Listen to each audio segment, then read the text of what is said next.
اللهم صل على محمد وآل محمد. عن اللعين الرجيم. بسم الله الرحمن الرحيم. الحمد لأهله والصلاة على أهلها. أما بعد فقد قال سبحانه وتعالى بسم الله الرحمن الرحيم.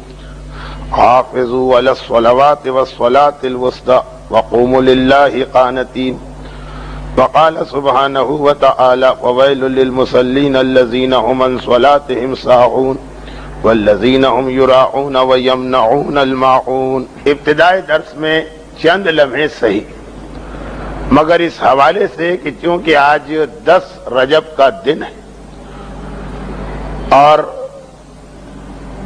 یہ وہی دن ہے کہ جس کے لیے دعائے رجب خصوصی تذکرہ آیا کہ اللہم انی اسألک بالمولودین فی رجب محمد ابن علی الثانی وابنہ علی ابن محمد المنتجب، کہ اے خدا میں تجھ سے سوال کرتا ہوں ماہ رجب میں پیدا ہونے والے ان 2 معصوموں کے حوالے سے جن میں ایک علی کے بیٹے محمد اور دوسرے انہی کے فرزند علی ابن محمد منتجب ہیں.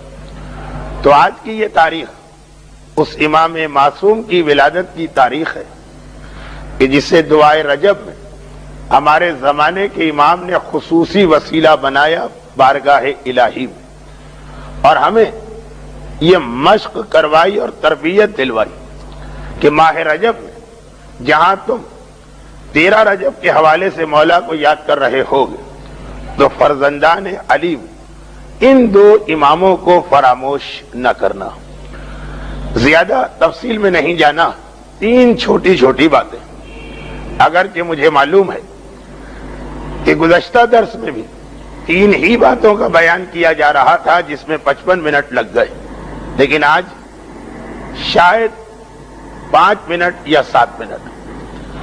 پہلی بات امام کی والدہ ماجدہ کے حوالے سے جو میں نے گزشتہ جمعے کو کہیں پر یہ عرض کیا تھا، اب میں خود بھول گیا کہ کہاں پر، کہیں پہ یہ عرض کیا تھا کہ معصومین کی امہات پر جب ہم نگاہ ڈالتے ہیں تو ہمیں اس میں پروردگار کا ایک نظام عدل نظر آتا، یعنی ساری کی ساری مائیں ایک ہی گھر اور ایک ہی خاندان سے نہیں.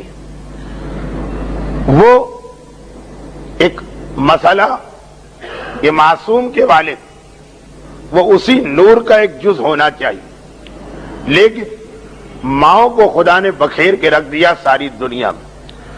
تو اس میں جہاں تک مجھے یاد پڑتا ہے یہیں پہ یہ بات آئی تھی، اس میں جہاں 6 مائیں سرزمین عرب سے تعلق رکھتی، البتہ عرب میں بھی مختلف انداز سے، کہ ایک ایسی ماں ہے جو خود اسی نور کا ایک جز ہے، اور 2 امام کی ماں بنی حسنین کی. ایک وہ ماں کہ جو خاندان بنی ہاشم سے بھی تعلق نہیں رکھتی، جناب خدیجہ یا فاطمہ بنت اسد، اور ایک وہ ماں کہ جس کا تعلق اس نور سے نہیں ہے لیکن خود اہل بیت کے گھر سے ہے، 5ویں امام کی والدہ.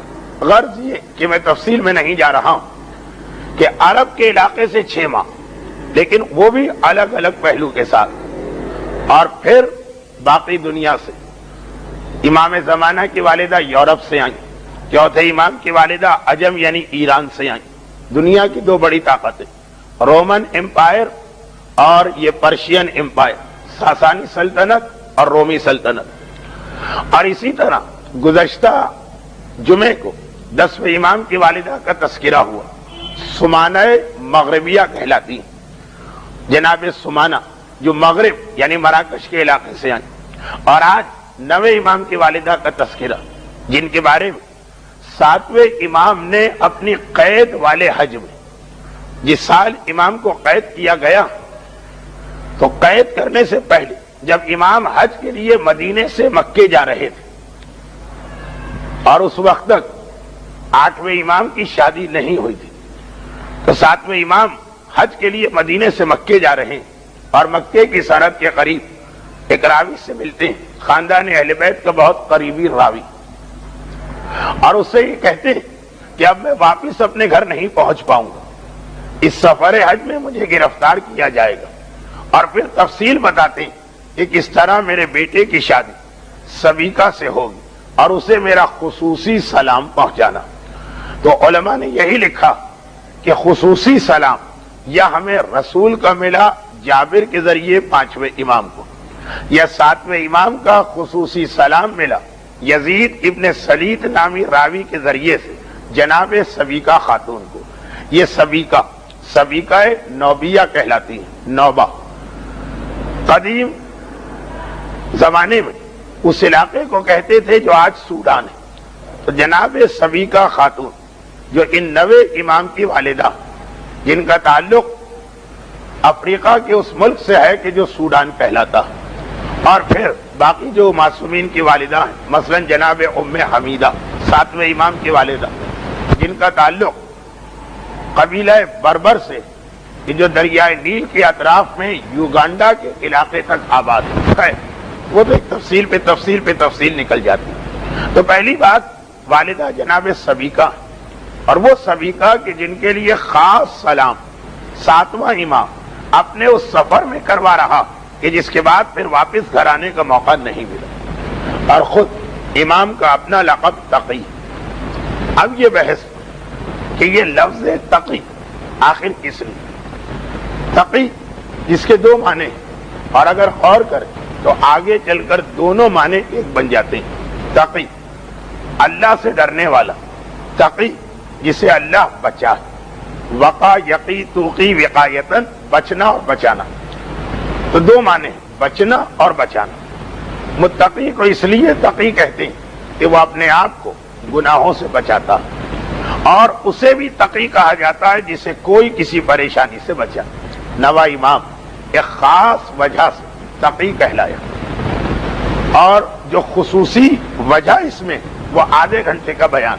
جو لوگ کل رات کو کسی ایسی محفل میں شریک ہوئے کہ جہاں میرا اسی موضوع پہ بیان تھا، وہ یہ سن چکے ہوں گے، کیونکہ کل تو ماشاءاللہ 4-5 جگہوں پہ بعض مومنین سے ملاقات کا موقع ملا، جن میں سے کچھ یہاں بھی نظر آ رہے ہیں۔ تو ایک تو 9 امام اس لیے تقی کہلا کہ مامون رشید کے محفل شراب، محفل موسیقی، محفل مکس گیدرنگ، وہ سارے کے سارے گناہ جو مامون امام کے اعزاز میں منعقد کیے تھے، ہر جگہ امام نے اپنے آپ کو بچایا اس مخصوص انداز سے جو کل رات کی محفلوں میں میں نے پڑھا۔ اور میں نے کیا پڑھا؟ علماء نے کتاب میں لکھا، وہ آپ تک پہنچائے۔ اور تقی اس لیے بھی کہلاتے کہ حرز جواد کا واقعہ، شراب کے نشے میں مامون کا امام پر رات کے وقت تلواروں سے حملہ کرنا، اور حیرت کے عالم میں صبح کو دیکھنا کہ ایک ہلکا سا نشان بھی امام کے جسم پہ نہیں، اور پوچھنا کہ فرزند رسول، کیا میں نے شراب کے نشے میں خود ہی یہ تصور کر لیا تھا کہ میں آپ کے اوپر حملہ کر رہا ہوں، یا واقعاً مجھ سے یہ جسارت ہوئی؟ اور امام کا جواب دینا اور یہ بتانا کہ تو نے پوری شدت کے ساتھ یہ تلوار چلائی، لیکن میرے گلے میں یہ جو تعویذ لٹک رہا، اس کی برکت سے خدا نے مجھے بچایا، اور حرز جواد کے نام سے تمام صاحبان ایمان اپنے اور اپنی اولاد کی حفاظت کے لیے اس وقت سے آج تک اسے استعمال کر رہے ہیں۔ اس لیے بھی یہ تقی کہلائے۔ تقی یعنی جسے اللہ نے بچایا، تقی یعنی جو خود بچا خوف خدا سے، ان گناہوں سے جو اس معاشرے میں پھیلے تھے۔ اور خاص بات جو آج مجھے بیان کرنا، اب دیکھیے یہ تقی کے حوالے سے کتنے واقعات آج بیان ہو سکتے ہیں۔ جو لوگ کل رات کو تھے انہیں پتا کہ کم سے کم 25 منٹ کا بیان فقط تقی کے پہلے معنی کے لیے ہو سکتا، لیکن چونکہ آج ہمیں سیرت امام کے تیسرے پہلو کو ذہن میں رکھ کے درس دینا، چنانچہ میں اس تفصیل میں نہیں جاتا۔ تیسرا پہلو کیا؟ تیسرا پہلو امام جیسے بردبار، امام جیسے حلیم، امام جیسے کاذب، امام جیسے اس معصوم کی سیرت کہ جو ہر جگہ اپنے غصے کو کنٹرول میں رکھتا، ایک مقام پہ جلال میں آ گئے۔ اور جلال بھی ایسا کہ اپنے سگے اور بوڑھے چچا کو ان کا دامن پکڑ کے ہٹا رہے ہیں اور کہہ رہے ہیں کہ آپ غضب خدا کو دعوت دیتے ہیں. یہ امام کی سیرت کا تیسرا پہلو ہے اور یہیں سے ہمارا اصل مقصد شروع ہوگا، اور وہ یہ کہ میں نے بار بار یہ تاریخی مسئلہ آپ کے سامنے پیش کیا، خصوصیت کے ساتھ جب گزشتہ سالوں مراجع کا انتقال ہوا، کہ ہم اور آپ بہت جلد پریشان ہو جاتے ہیں اور ہتھیار ڈال دیتے ہیں. ایک مرجع کا نام اگر ہمیں صحیح طور پہ پتہ نہ چل رہا ہو اور ہم سوچتے ہیں کہ آخر یہ کیسا دین کہ ہمارے اعمال تک رک جاتے ہیں، لیکن مرجعیت تو کوئی مسئلہ نہیں. تاریخ بتاتی کہ ہر امام کی شہادت کے بعد اس دور کے شیعوں کے لیے سب سے بڑا مسئلہ یہ رہا کہ ان کے بعد اگلا امام کون. اور امامت تو وہ چیز ہے کہ جس میں اندازے کی غلطی بھی انسان کی آخرت کو تباہ کر دیتی. مرجعیت میں اندازے کی غلطی آپ کی آخرت کو تباہ نہیں کرے گی. آپ نے دیانتداری سے کوشش کی اور غلط مرجع تک پہنچ گئے، آپ عند اللہ عذاب سے محفوظ و معمون. لیکن امامت میں یہ نہیں چلتا، اور ہر دور کے شیعوں امامت کے حوالے سے یہ مسئلہ پیش آیا. چنانچہ 8ویں امام کی شہادت کے بعد بھی یہ مسئلہ اٹھا، اور پھر ایک ضمنی بات، وہ امام کہ جن کی شہادت مرکز سے دور ہوئی وہاں یہ مسئلہ زیادہ شدت سے اٹھتا تھا. 7ویں امام بغداد کے قید خانے میں شہید کیے گئے، مرکز تشیع ہے مدینہ، یہاں پتہ نہیں چل رہا کہ ان کے بعد امام کون.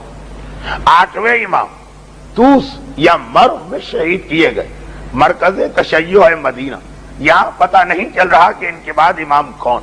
تو بڑی پریشانیاں ہوتی تھی اس زمانے کے صاحبان ایمان کو. 8ویں امام کی شہادت کے بعد بھی یہی ہو کہ 8ویں امام کی شہادت کے بعد تو بلکہ دوہرا غضب ہو گیا، کیونکہ 8ویں امام کی اپنی زندگی میں 9 امام جن کی آج ولادت کی تاریخ، جو امام آج اس دنیا میں آیا 10 رجب 195 ہجری، تو 8ویں امام کے ہوتے ہوئے ان کے اپنے گھر، ان کے اپنے بھائیوں نے، ان کے بھائی کون ہوئے؟ 7ویں امام کے بیٹے، انہوں نے کہہ دیا کہ ہم اسے 8ویں امام کا بیٹا مانتے ہی نہیں. اور ایک عجیب بات، 8ویں امام کی والدہ جن کا تعلق افریقہ کے ملک سوڈان سے، جناب سبیکہ، لیکن یہ تو ہوئی ان کی جغرافیائی نسبت، ان کا تعلق جناب ماریہ قبطیہ کے خاندان سے، خاندان کے اعتبار سے ماریہ کے خاندان، اور علاقے کے اعتبار سے سوڈان میں. ماریہ کون؟ ماریہ رسول خدا کی وہ کنیز کہ جب ان سے رسول کو ابراہیم نامی بیٹا ملا تو بے عین ہی یہی اعتراض ماریہ پہ لگا کہ یہ بیٹا رسول کا بیٹا نہیں، اور انہی ماریہ کی اولاد ایک خاتون سبیکہ نام 8ویں امام کے حرم میں داخل ہوئی اور ان کو اولاد ملی، اور ایسی اولاد جو امام تقی کہلائی. اور اعتراض یہ کیا گیا کہ ہم انہیں 8ویں امام کا بیٹا نہیں مانتے، اور اسی لیے 8ویں امام نے ایک مرتبہ یہ فرمایا تھا کہ میرا بیٹا مسیل عیسیٰ، یعنی جو جو اعتراضات عیسیٰ کے حوالے سے تاریخ میں آتے وہ میرے اس بیٹے پہ لگیں گے. عیسیٰ کے حوالے سے پہلا اعتراض یہ کہ یہ اتنا کم سے نبی کیسے بن سکتا. 9ویں امام پر یہی اعتراض، اتنا چھوٹا امام کیسے بن سکتا. عیسیٰ کے حوالے سے دوسرا اعتراض، ان کی ماں مریم، لقد جئتک شیئا فریا، قرآن کہتا کہ قوم کہہ رہی کہ اے مریم تم ایک گناہ والی چیز کو اٹھا کے لے آئی ہو. بے عین ہی یہی اعتراض جناب سبیکہ نوبیہ پر. تو وہ سارے واقعات کی مشابہت. تو 9ویں امام کی امامت تو ڈبل مسئلہ ہو گیا. ایک تو ویسے ہی جو امام شہر سے باہر شہید ہو، اس کے بعد امام کون، اس میں اعتراض. اور یہاں تو 9واں امام وہ کہ ان کے باپ کی موجودگی میں انہیں ان کا بیٹا ماننے سے ہی انکار کر دیا گیا. اگرچہ 8ویں امام نے سختی کے ساتھ اس پروپیگنڈے کا مقابلہ کیا، مگر شک تو دلوں میں آ گئے. اور چونکہ بات خاندان کی تھی تو امام نے اس مسئلے کو خاندان تک رکھا. لیکن باہر تو یہ بات پھیلتی چلی گئی اور لوگ اس لیے بھی سوچ میں پڑ گئے کہ یہ الزام یزید نہیں لگا رہا، یہ الزام ابو لہب نہیں لگا رہا، ارے یہ الزام تو 8ویں امام کے اپنے بھائی لگا رہے ہیں، کچھ تو حقیقت ہوگی، کوئی تو بات ہوگی۔ اور پھر اسی حالت، اس سے پہلے کہ مسئلہ پورا صاف ہو، 8ویں امام کو ہجرت کرنا پڑی، اور ایسی ہجرت جس کے بعد واپس بھی نہیں آئی، اور 9ویں امام کے پاس امامت آ گئی۔ لیکن عام شیعہ اب تک کنفیوز تھی۔ اس میں یہ واقعہ پیش آیا، مدینے سے 3 میل ایک جگہ ہے سریا، سوات کے ساتھ لکھا اسی طرح جاتا جیسے آپ لاہور سریا لکھتے ہیں، مگر سوات کے ساتھ۔ یہ مدینے سے 3 میل کے فاصلے پر 7ویں امام کی ایک زمین تھی، ایک جائیداد، بڑی پرفضا، بہترین باغات، پانی کا انتظام، فصلیں۔ وہاں پر سارے کے سارے شیعہ دنیا کے نمائندے جمع ہوئے، مثلا ہر شہر سے وہاں کا ایک بزرگ آیا، قم سے بھی آئے، مشہد سے بھی آئے، مشہد تو نہیں خراسان، اسی طرح بغداد سے، اسی طریقے سے دمشق سے، جہاں جہاں شیعت پھیلی۔ اور یہ جو کہ 7ویں امام کی جائیداد، تو 7ویں امام کا مکان اور ان کی اکثر اولادیں یہیں پہ رہتی ہیں۔ آپ کو معلوم کہ معصومین سب سے زیادہ زمان قید 7ویں امام کا، اور سب سے زیادہ اولاد بھی 7ویں امام کی ہیں، 43 بیٹے اور بیٹیاں 7ویں امام کی اولاد میں، سادات موسوی کثیر تعداد میں۔ خیر، جس وقت یہ سب لوگ یہاں جمع ہوئے اور بات یہ ہو رہی تھی کہ امام کے گھرانے کون سا شخص ایسا ہے جو اب جانشین بنا ہوگا اپنے 8ویں امام کا، تو بہت ہی مقدس عبداللہ ابن موسیٰ، موسیٰ اس لیے کہ 7ویں امام کا نام عبداللہ، یہ 8ویں امام کے بھائی، اور بہت ہی صحیح، ماتھے پہ پیشانی پر سجدے کا نشان، یہ آئے اور آ کے بیٹھے، اور اس جگہ جا کے بیٹھے کہ جہاں امام بیٹھا کرتے تھے۔ زبان سے کچھ کہا نہیں، لیکن نشست وہی اختیار کی جہاں 7ویں امام اور 8ویں امام بیٹھتے تھے، اور پھر لوگوں سے بات بھی وہی، سوال کرو اگر تمہارے پاس کوئی تمہارا مسئلہ، وہی انداز اور اسٹائل۔ اب لوگوں نے سوال شروع کیا، مگر کچھ لوگوں کے پاس 6 امام کی ایک حدیث، ان کے کان کھڑے ہو گئے۔ 6 امام کا ایک فرمان ہے کہ حسن اور حسین کے بعد اب خدا امامت کو 2 بھائیوں میں کبھی نہیں رکھے گا۔ یہ ایک فرمان 6 امام کا تھا۔ آج کل چونکہ ہمیں ان فرامین کی ضرورت نہیں، اس لیے ضرورت نہیں کہ اب اس کا محل ختم ہو گیا، جیسے زکوٰۃ کے مسئلے، کرنسی نوٹ پہ زکوٰۃ نہیں ہے، سکے پہ زکوٰۃ، چنانچہ وہ مسائل بیان نہیں ہوتے، لوگ اس پہ ذرا جزبز ہوتے ہیں اور گھبراتے ہیں۔ یہ تو پھر بھی فرعی مسئلہ، عقائد کے مسئلے میں جس چیز کی آج ضرورت نہیں وہ بیان نہیں کی جاتی، لیکن اس وقت ضرورت، کیونکہ ابھی سلسلہ امامت نامکمل۔ تو وہ لوگ جو 6 امام کا یہ فرمان سنے تھے کہ خدا حسن اور حسین کے بعد اب 2 بھائیوں میں امامت کو نہیں رکھا، انہوں نے تو پہلے ہی فی الفور فیصلہ کر دیا کہ یہ موسیٰ کے بیٹے عبداللہ اب یہ امام نہیں ہو سکتے، کیونکہ جب موسیٰ کا ایک بیٹا علی رضا امام ہو چکا تو اس کا بھائی امام نہیں ہو سکتا۔ ان کے اعتبار سے چیپٹر کلوز۔ لیکن ہر حدیث ہر آدمی نے اس وقت بھی نہیں سنی، باقی لوگ متوجہ ہوئے، اور کسی نے ایک سوال ایسا کر لیا کہ اگر اس درس میں بچے نہ ہوتے تو میں یہ تفصیلی سوال پڑھ کے بھی سناتا۔ خیر، کسی جانور کے ساتھ فعل حرام کرنے سے متعلق ایک سوال تھا، اور ایک بار یہ سوال ہوا اور ادھر موسیٰ کے بیٹے عبداللہ نے، یعنی 7ویں امام کے بیٹے عبداللہ نے اس کا ایک جواب دیا۔ جیسے ہی جواب دیا، مکان کا اندر کا دروازہ کھلا، اور 8 سال کی عمر، 8 سال، میرے 9ویں امام باہر آئے اور جلال کے عالم میں باہر آئے، اور آتے ہی اپنے چچا کے دامن کو پکڑا۔ اچھا، تاریخ معصومین، بھتیجے کا آ کر اپنے چچا کا دامن پکڑنا، یہ بھی 2 دفعہ، پہلا اس وقت اور دوسرا جب 11ویں امام کی شہادت پر ان کے بھائی جعفر طواب ان کی نماز جنازہ پڑھانے کھڑے ہوئے تو ایک مرتبہ پردہ ہٹا، اور 12ویں امام نے آ کے چچا کو دامن سے پکڑ کے کھینچا کہ یہ جگہ آپ کی نہیں ہے، یہ میری۔ یہاں بھی 9ویں امام آئے، لیکن بڑے جلال کے عالم میں آئے، اور ایک مرتبہ کھڑے ہو کر کہا کہ اے چچا، اتق اللہ، اللہ سے ڈریے، آپ کو قیامت کے دن جواب دینا پڑے گا۔ جس منصب کے آپ اہل نہیں اس پہ آ کے بیٹھے گی، اور جس سوال کا آپ کے پاس علم نہیں اس کا آپ نے جواب کیوں دیا؟ اب اس کے پہلے حصے کا تعلق ہم سے نہیں، دوسرے حصے کا تعلق ہم سے، کہ جس سوال کا آپ کے پاس علم نہیں، کیا ضروری کہ آدمی ہر مسئلے پہ اپنی زبان کھولے، چاہے معلوم ہو چاہے معلوم نہ ہو؟ ایک مرتبہ میرا نواں امام، اور اس حوالے سے ایک جملہ اور سن لیجیے کہ یہ نوے امام کا دنیا تشیع کے سامنے بطور امامت پہلا دن، میں اکثر اپنی مجالس اور محافل میں اس ایک بات کا بھی خیال کرتا ہوں کہ جب بھی کوئی نیا حکمران آتا تو اپنی پہلی تقریر اپنی ایک پالیسی دیتا، تو ہر امام نے اپنی امامت کے پہلے دن کیا کہا؟ آپ کو یاد ہوگا کہ اکثر اس موضوع پہ میں نے بات کی۔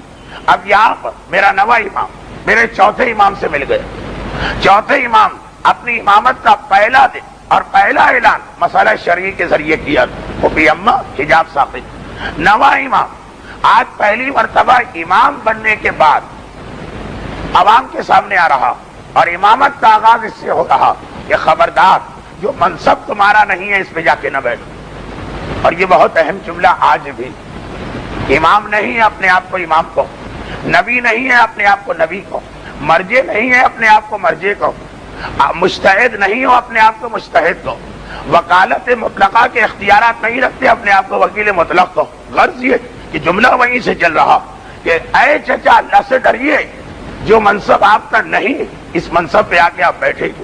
اور دوسرا وہ جملہ یہ بھی ہمارے معاشرے میں کہ اے چچا جس کا علم نہیں، کیا اس کا جواب دینا ضروری؟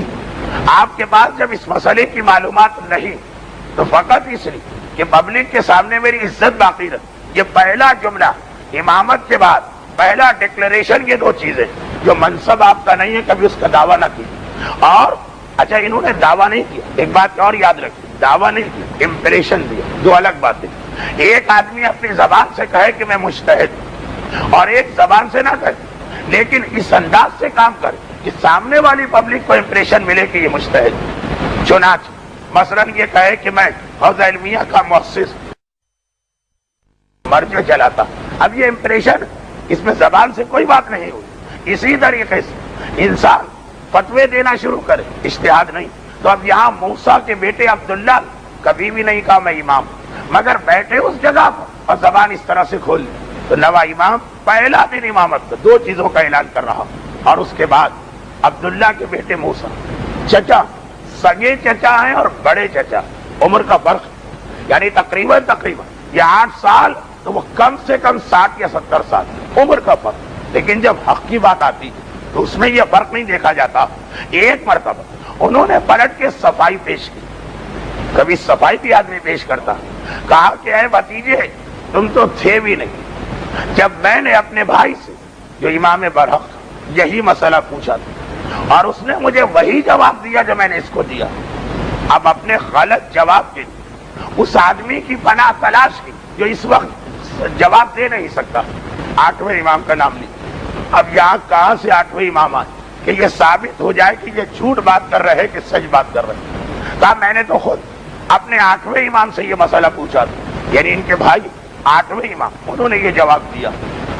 اور کوئی شخص ہو چپ ہو جاتا، لیکن جو کہ نواں امام اور امام ان چیزوں کے بارے میں غیب کا علم رکھتا، کہا چچا اگرچہ میں اس وقت پیدا نہیں ہوا تھا لیکن مجھے یہ بھی معلوم کہ آپ نے کیا مسئلہ پوچھا تھا، اور یہ بھی معلوم کہ میرے بابا نے کیا جواب دیا تھا۔ یہ نواں امام امامت کے پہلے دن کا آغاز ایک معجزے سے کر رہا۔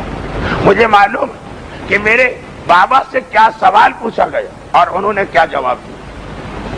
یقیناً میرے بابا نے وہی جواب دیا جو آپ نے دیا، پھر تو بات ختم ہو۔ میرے بابا نے وہی جواب دیا جو آپ نے دیا، جواب بالکل صحیح مگر سوال الگ تھا۔ اسی لیے جب کبھی بھی کوئی شخص آ کے کہتا کہ ہم نے فلاں مجتہد سے پوچھا انہوں نے کہا یہ چیز جائز، تو اور میرے پاس تحریر، ہم یہی کہتے ہیں جواب نہیں دکھائیے، پہلے سوال دکھائیے آپ نے پوچھا کیا۔ جواب تو ایک جیسا ہو سکتا، دار و مدار آپ کے سوال پر۔ نویں امام کا جملہ سنی، یہیں پہ بات ختم، یعنی اب مسائل کا بیان۔ ڈکلیریشن آ گیا امامت کا پہلے دن، جسے غالباً فوجی زبان میں کہا جاتا ہے order of the day. Hare chief of staff جس دن آتا پہلے دن ایک حکم جاری کرتا ہے فرمان امروز. اب نوے امام کا فرمان منصب نہ ہو دعویٰ نہ کرنا, علم نہ ہو کبھی جواب نہ دینا. اور جب کہا کہ یہ سوال تو میں تیرے بابا سے پوچھ چکا ہوں اور تو اس وقت پیدا بھی نہیں ہوا, تو نوے امام کا اطمینان دیکھیے, یہ امامت کی شان. کہا آپ نے صحیح کہا, میرے بابا نے جواب وہی دیا جو آپ نے دیا. بس مجبوری ایسی کہ اس قسم کے واقعات کھل کے مجالس اور درس میں بیان نہیں ہو سکتے.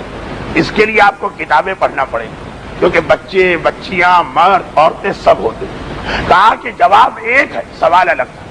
آپ سے سوال پوچھا گیا جانور کے ساتھ اگر کوئی وہ ظلم کرے, اور میرے بابا سے سوال پوچھا گیا تھا کہ اگر کوئی قبر کھود کر کسی عورت کی میت کو نکالے اور ظلم کرے. الگ الگ سوال, جانور کا سوال الگ ہے اور مومنہ عورت کا سوال الگ. جواب جو آپ نے دیا میرے بابا نے میت کے لیے دیا تھا, جانور کے لیے نہیں دیا تھا. ایک مرتبہ عبداللہ ابن موسیٰ اتنے نادم کہ واپس چلے گئے پردے کے پیچھے, اور گویا اس سارے تشیع کے نمائندہ مجمع کو نوے امام کے حوالے کر گئے.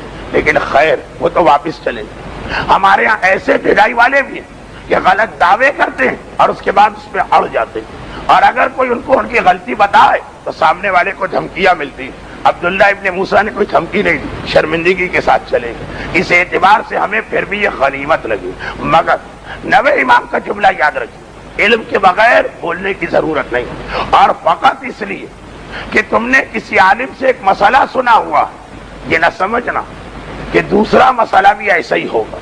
اب انہوں نے کیا کیا, میت کے مسئلے کو گھوڑے کا مسئلہ بنا دیا, جانور کی, جو غلطی ہمارے آج بھی ہوتی.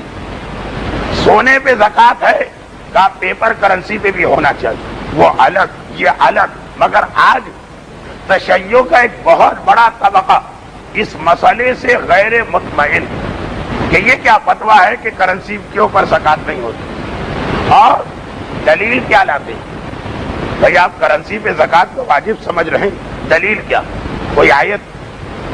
قرآن پڑھ نہیں سکتے سمجھنا تو دور کی بات, یہ جھگڑا وہ کرتے جو قرآن ان سے پڑھوائیے تو زیر زبر پیش صحیح نہیں لگا سکتے اور جھگڑا کرتے نہیں, آیت تو نہیں, کوئی روایت نہیں.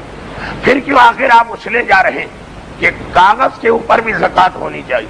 کہا اس لیے کہ سکے پہ زکوٰۃ, یہ وہی غلطی جو جھوٹے دعوے دار امامت نے کی.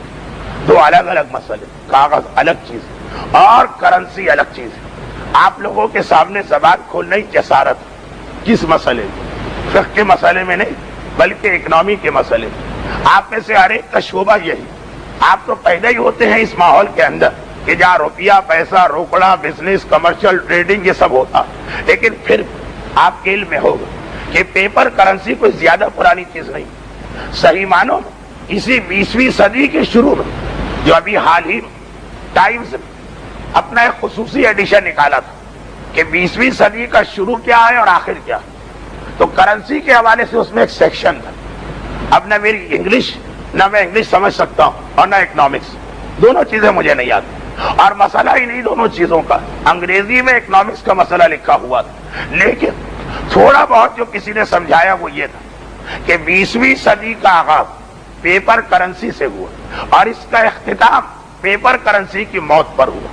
اب پلاسٹک کرنسی چلے گی, اور یہ بھی ایک تجربہ, یہ کریڈٹ کارڈ اور مختلف کارڈ کا کہ پیپر کرنسی سے یہ صدی شروع ہوئی, اور اس صدی نے اپنے سامنے پیپر کرنسی کے سارے نظام کو ختم ہوتے دیکھا. جیسے پولیٹیکل مسائل کی ہیڈنگ میں انہوں نے کمیونزم کے لیے یہی جملہ لکھا کہ یہ 20ویں صدی وہ جس نے کمیونزم کو عروج پاتے بھی دیکھا اور کمیونزم کو مرتے بھی دیکھا. ساری چیز یہیں شروع ہوئی یہیں ختم ہو گئی. جب اکنامک کا حصہ آتا اس میں کرنسی کے بارے میں یہ لکھتے ہیں کہ دنیا کا یہ تجربہ ناکام ہو گیا اور اب کرنسی کا سسٹم بدل رہا, اور 21ویں صدی نمودار ہو پلاسٹک کرنسی کے تصور کے ساتھ پیپر کرنسی چلی گئی. تو یہ بہت نئی چیز اور تجرباتی مرحلہ. اور ایک بات دنیا میں کہیں کہیں یہ آواز بلند ہو رہی کہ کرنسی کا یہ سارا سسٹم ناکام اور ساری دنیا کی اکنامکس کو تباہ کر رہا. واپس وہی پرانا سسٹم آ جائے کہ سکے کی ویلیو کا اندازہ اس بات سے کیا جائے اس میں کتنا سونا, بس. تو یہ کہنا کہ اسلام کے اندر جو سکے کے زکوٰۃ کا حکم ہے، آج ساری دنیا اس کو چھوڑ چکی اور اب یہ نظام نہیں آئے گا، یہ لا علمی اور جہالت کا نتیجہ ہے۔ مگر کون سی جہالت؟ آدھی جہالت، جن کو نہ اکنامکس کا پتا اور نہ شریعت کا پتا اور دونوں پہ ایک ساتھ بولنے کو تیار، ان کی یہ غلطی۔ یہ ایک تجربہ ہے پیپر کرنسی جو فیل۔ اب پلاسٹک کرنسی یورپ میں تو ہر جگہ، کسی کی جیب میں آپ کو پیپر کرنسی یورپ میں نہیں ملے گی سوائے ہم جیسے لوگوں کے کہ جن کو پتہ ہی نہیں کہ وہاں کا نظام کیا۔ اور پلاسٹک کرنسی کے بارے میں بھی لکھا، ایک تجربہ ہے، ایک جوا کھیلا جا رہا، اب دیکھیں اس کا کیا نتیجہ نکلتا۔ تو کوئی تعجب نہیں، ایک مرتبہ گھوم 100-150 سال کے بعد دوبارہ وہ سکے کا نظام آ جائے، لیکن وہ نظام آئے کہ نہ آئے، یہ بحث خود یہ بتا رہی کہ سکے والی کرنسی کے اثرات معاشرے میں کچھ اور ہوتے ہیں اور نوٹ کے اثرات معاشرے میں کچھ اور ہوتے ہیں۔ یہ ساری اکنامیکل خرابیاں، خصوصاً انفلیشن یا افراط زر، اس کی ذمہ داری پیپر کرنسی میں ڈالی جا رہی ہے۔ جس ملک کا دل چاہتا ہے دھڑا دھڑ نوٹ چھاپ لیتا، اگر سونے کے بنے ہوئے سکے ہو یہ کبھی بھی کنٹرول سے باہر نہیں ہوگا۔ آج خود، اب میں یہ نہیں کہہ رہا، پھر دوہرا کہ دوبارہ یہ سکہ آئے گا کہ نہیں آئے گا، لیکن آج یہ بحث بتا رہی کہ پیپر کرنسی اور سکے میں ضرور کوئی فرق ہے، دونوں الگ الگ چیزیں، یہی شریعت مطہرہ کہہ رہی ہے، الگ چیزیں، اور ایک کا مسئلہ دوسرے پہ نہیں آئے گا۔ ایک اور بات سن لیجیے، ایک اور بات، اور وہ یہی بحث نماز جمعہ میں چھیڑ دی جاتی ہے۔ میں بات کیا کر رہا تھا؟ نوے امام کی سیرت کا جملہ، اور وہ کیا جملہ ہے؟ سیرت امام نہم کہ بغیر علم کے بولو نہیں۔ اور خصوصاً ایک مسئلہ اگر تم نے امام سے بھی سنا، سگا بھائی اپنے سگے بھائی سے مسئلہ سنتا ہے جو امام ہے، تب بھی وہ مسئلے کا مورد الگ، اس کو ہر جگہ نہ پھیلاؤ۔ چنانچہ میں نے مثال زکوٰۃ کی، اب آئیے مثال نماز جمعہ کی۔ مگر نماز جمعہ کی مثال الگ سے کیوں؟ اپنا موضوع شروع کر اس موضوع کے بیچ میں جہاں لفظ جمعہ رہا وہاں پہ یہ مثال کیوں نہ دی؟ خلاصہ یہ نکلا کہ ہمارے نوے امام نے ارشاد فرمایا کہ میری امامت کا آغاز اس حقیقت سے ہے کہ مسئلہ جب پوچھنا ہے جاننے والے سے پوچھو اور اندازوں سے کبھی کام نہ چلاؤ۔